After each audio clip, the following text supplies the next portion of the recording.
Good evening, ladies and gentlemen. My name is James Reber. I'm the Executive Director of the San Jose Parks Foundation.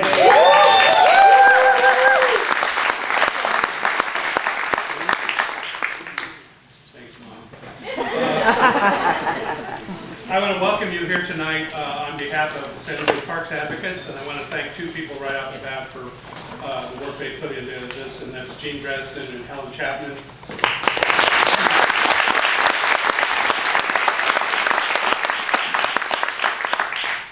Why tonight is important for many of us is that parks are probably the one part of city government that more people come in contact with than any other thing.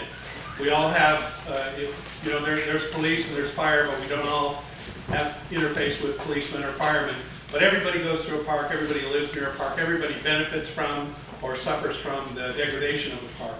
And so parks have become really critical. And I think the more we know about the health benefits, the environmental benefits, the social benefits of parks, the more we realize that these things that we've taken for granted for so many years are really precious items that we have to be good custodians of.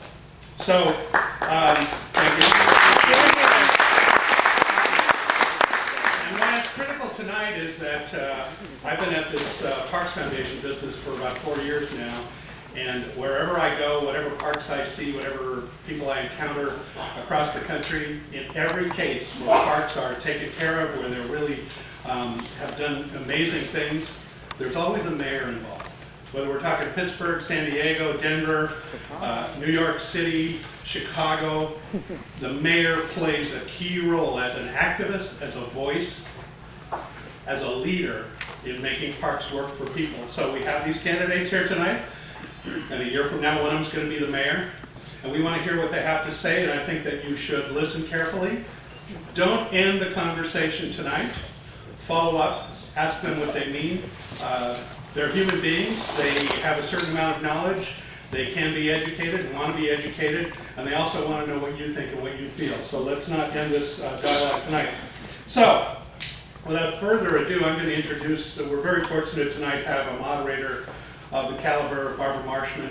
I've known Barbara for a long, long time. And anyway, she's the best there is, and she's going to moderate tonight. So thank you, candidates, for being here. Thank you all for being here. And Barbara, take it away.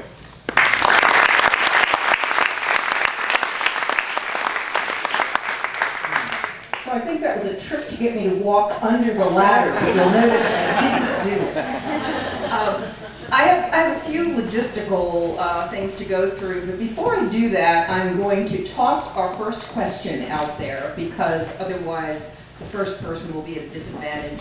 And it's a little bit of a softball question, but nothing here is really a softball question. So I'm going to ask our candidates to tell us about a memorable experience they have had in a park before they were elected to office, before they were in public life. What is a memory associated with parks that you would like to tell us about? And if you can't think of one, you might as well just leave now. Just to go through some logistics, the candidates will have 90 seconds to answer each question. We have our timer over here. It's a little hard to see, but you see the yellow sheet, that's your 30-second warning. And then there'll be a red sheet. You can all see it with the glare. That means your time is up, and we'll all start screaming. You each have one blue card for a rebuttal if you would like to counter something somebody has said, and the person who is being rebutted gets a 30-second comeback if he or she wants it. There are cards, I think, being distributed to the audience. There we go, and folks will be collecting those cards. And we have a few questions here to start with that our park advocates have worked on, but we'll also be working in audience questions. And I think that's it for the logistics. Have I forgotten anything? You want it? No? Okay. Well, why don't we start, just to be tricky, let's start down at that end with Sam for his park memory. May I ask, Barbara, how long 90 seconds for the initial answer, 60 for a rebuttal. Thank you. Well, good evening. I want to thank the many park advocates who worked so hard to bring us together this evening. We've been fortunate in the city to have many advocates who have really pushed us appropriately at City Hall to do better by the community. And as a result, we have a higher PDO fee today as a result of great work that was done back in '06 and '07. My memory really comes from the mid-'80s, before the Guadalupe River Park became what it is today. I was a runner on the cross-country team at Bellarmine, and we used to routinely run through what is now Guadalupe Park, was then an odd assortment of lots, some industrial, some residential, underway along the airport and then along that airport trail. That airport today, that trail today is now paved as a result of some great advocacy, certainly from the community, and some work between the city and the Water District in partnership to finally pave all of the Guadalupe Trail to Gold Street, which is a great amenity for the community. That was my opportunity as a teenager to really experience what a park could be with some imagination. And it was my opportunity as we ran mile after mile after mile to learn about my limits, how to exceed those limits in partnership with my teammates, and ultimately how to enjoy the outdoors. And it's become, I think, a great treasure today. So I see a microphone here at the table, so I think I'll sit, because I'm not sure what level you'll hear me. But in 1984, I graduated from Hoover Middle School, and our graduation was at the San Jose Municipal Rose Garden. And as an 8th grader, it's sort of an interesting time. You remember what you're wearing, who you had a crush on, but you also remember that, hey, this is a really neat place. And who would, lo and behold, life would take you that, then next thing you know, you're trying to manage its resurrection. So for me, my memory is the Municipal Rose Garden in 1984. I remember growing up in East San Jose, and believe it or not, we used to have some areas that flooded, and one of those areas was around what is now Lake Cunningham Park. And I remember a woman with a vision, who strongly advocated for that becoming a park, and her name was Velma Million. And she's still around, haven't seen her in many years. But because of her preceding efforts and others, eventually Lake Cunningham came into being. And I learned how to windsurf at Lake Cunningham Park on the lake. One of my neighbors took me down there. You all laughed. Can't you imagine me windsurfing? We started from one end of the lake and went to the other. And it was an incredibly exciting experience to get up and be able to learn how to windsurf at that park. And then years later, I found myself championing saving the park when funding became an issue. And Jim Reber was one of those who helped, along with the community, and we were able to get some additional funding. And I'm happy to say the skate park there, which was what was in jeopardy recently, is in the black and thriving. Thank you. Next. Thank you. First of all, thank you to the San Jose Parks Advocates for hosting this forum. I walk into this forum thinking this is going to probably the most friendly and cordial forum because we're talking about parks and we're talking about the vibrancy of life. My recollection of a park is actually not a park. It's a joint use effort, I think, between the city of Modesto and James Marshall Elementary School, where I grew up in Modesto. And I always remember having the opportunity to go out there and play in that field that was owned by the school in the city, because it was the only time when my dad actually go out there and practice soccer with me. And it was only a time where we actually spent father and daughter time together. And that was 3 times a week. And the reasons why he was there is probably because he loved soccer himself. It's a very prominent sports in the Vietnamese American community. And so that's always been my fondest memory growing up, because I played sports throughout high school, middle school, high school, and I really had never been to any of my games, but I always looked back and said, even though he'd never been to any of the games that I played, he was there and he taught me how to play soccer, and I played soccer throughout my middle school and high school years because of my dad. Thank you. Dave? That's a great question, and I too played a lot of sports in city parks as I was growing up, even into my adulthood. But my first and strongest memory was of Elm Rock Park, and I come from a large Italian American family on my father's side, and going up to that park, which is now a city park, it's actually a county park when I was a kid, who knows, there may be a swap again someday that helps us build more trails or do something else good. But I remember going up to Elm Rock Park as a kid, having barbecues up there because it was the favorite place to go of my Aunt Lena, who's now 90 years old, and loved a good party and loved a good barbecue. But it wasn't just the family, it was connecting with all the other families that were up there on a Saturday or a Sunday and a weekend, meeting other kids, which you didn't get a lot of that, you know, out in the rural east side at the time. So that's my best early memory. Thank you. Thank you, and I appreciate you all not feeling that you have to take the full 90 seconds, and that's terrific. And if we can keep that up, we'll get to a lot more topics. This is our 10th debate, Barbara. Yeah. Just saying. Okay. Well, let's start out talking about park funding. The funding for new parks and capital improvements comes mostly from the Parkland Dedication Ordinance. I'm telling most of you something you already know, but in case there's some folks here who don't know that. It collects fees from new residential development, and that makes up what's called the Parks Trust Fund. But the money can only be spent near those projects, relatively near, and some of the most park-deficient areas don't have much development going on and also don't have much available land for parks. They've fallen behind over the years.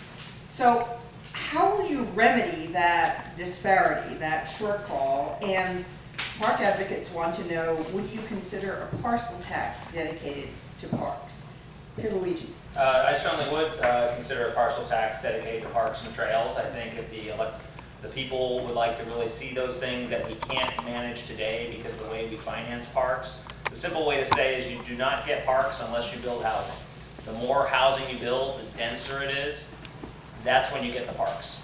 For many years, we built, San Jose led the way in building low-income housing, and really there were no park fees from that because those developers were exempt. So we only exacerbated the situation by not providing parks to all people. It's really an equity issue. You know, you might have seen the Mercury News article about that Scott Hareholt profiled in the apartment our family lived in for 10 years, and we didn't have a park. We had a cement driveway, we had a carport roof where you could hang the laundry, and that's really a thing that's all over this city, and it's regardless of council district, because we've shoved a lot of housing in certain areas and didn't plan accordingly, and I think that is one of the ways to go forward, is through a parcel tax that's specific, that funds those types of things versus a tax that can be spent on anything. So I think in the end we have to consider what type of housing product we're building, because sometimes people go, well, I just don't want that many units, or I'm afraid of the height, but if I could get you a better park, a bigger park. And there's many examples I could point to residents of the city of San Jose. Had we just done something a little bit different, we would have a much more extraordinary placemaking park in the city. Thank you, Rose. So if you look at, first of all, we have, I think, $92 million in our park trust fund. And 50% of that is committed to projects. Another 20% is going to be committed to projects, and then we have 17% left in reserve. So we are planning, and planning for parks is a long-term kind of process, I think.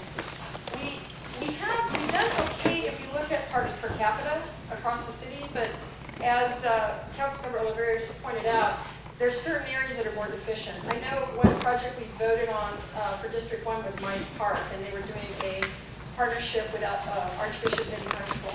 And in some of these areas where you have a high density built out and not enough open space land, it's really a challenge to find a space for a park. So I think, first of all, we have to do a lot of partnerships in those areas. We have to find creative ways to use the space we have, whether it's with another school or some other way to be able to leverage that land, because that's the most effective way to do it.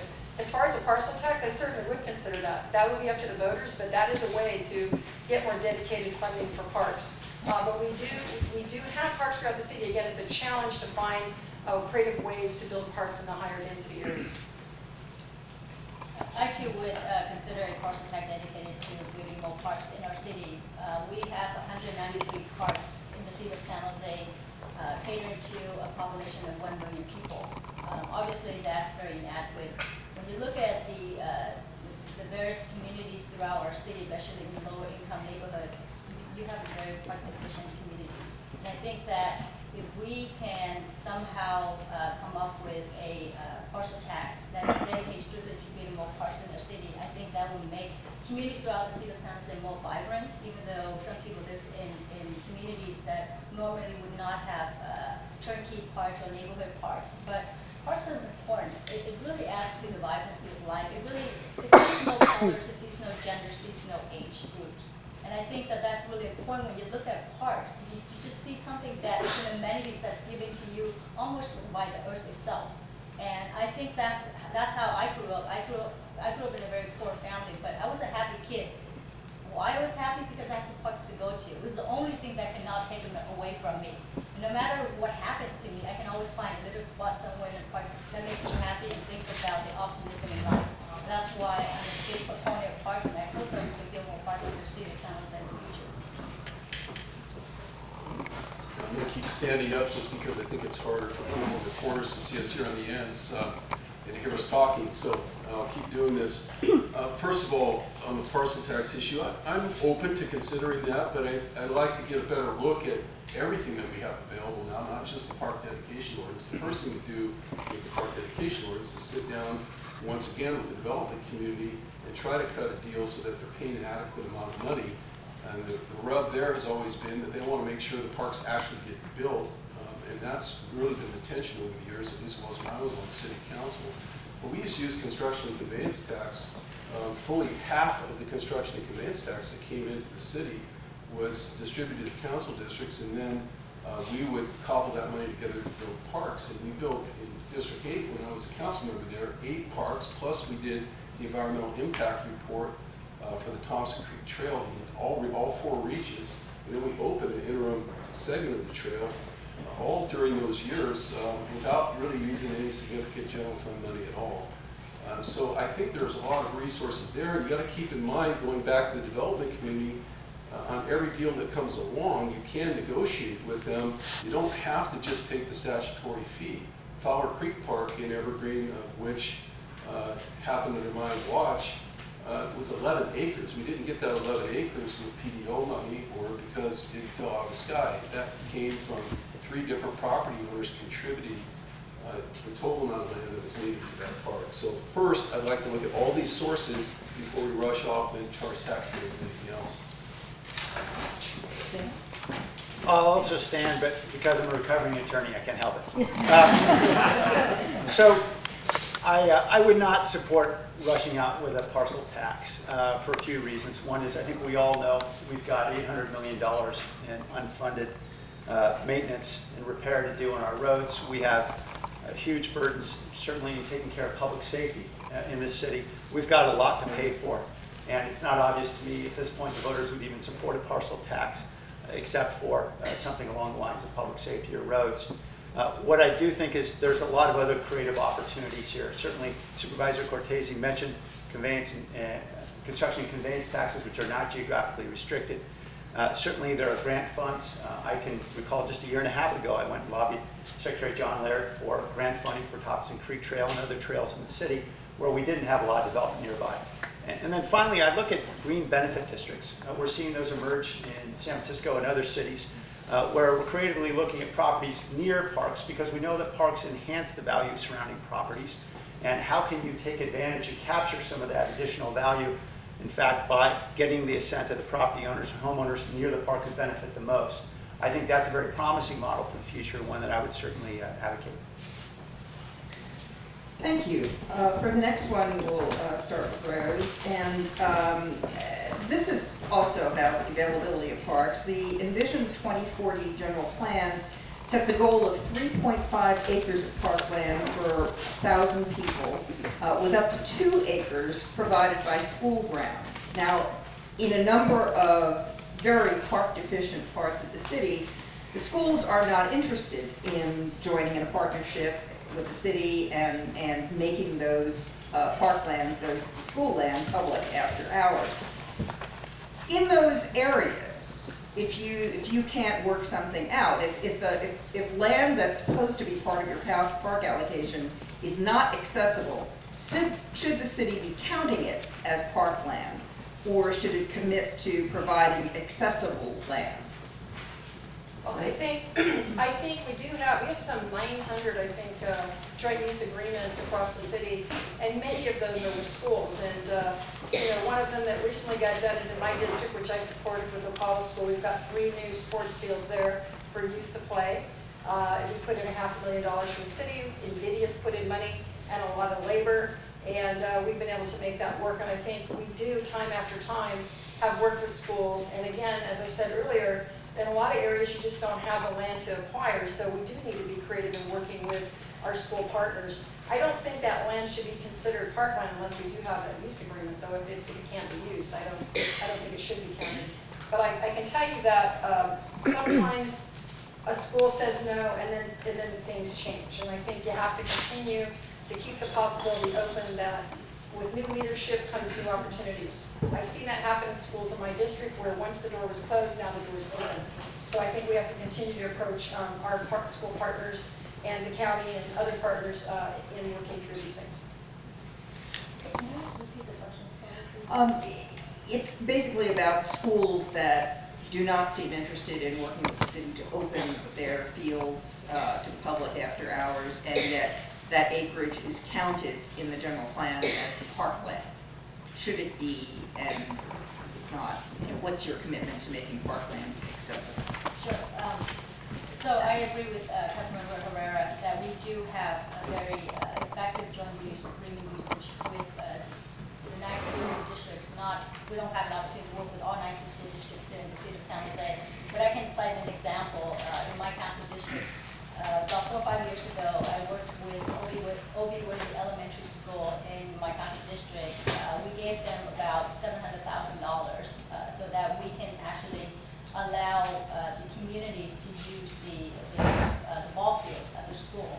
And I think it was such a good opportunity because we gave them the seed money, and then we asked them to provide the ongoing maintenance costs so that both the students at the school can use that parkland and also the community members for after hours and on the weekends. So I think there are opportunities like this that we can actually come together and work with the school district, because at the end of the day, it's really the children that are using these parklands, and it's for the community.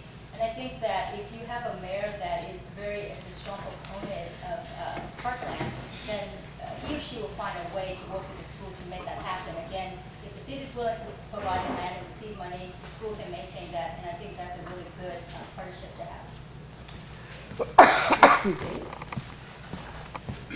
Joint use agreements are good. That's one way to address that acreage that's reserved in the general plan to be taken from schools or used with schools. The problem is you almost have to double up the amount of acreage, because the joint use agreement by its nature means at best you're programming half the time for the city for general use, and the school's programming the other half of the time. It's a partnership, it's an agreement.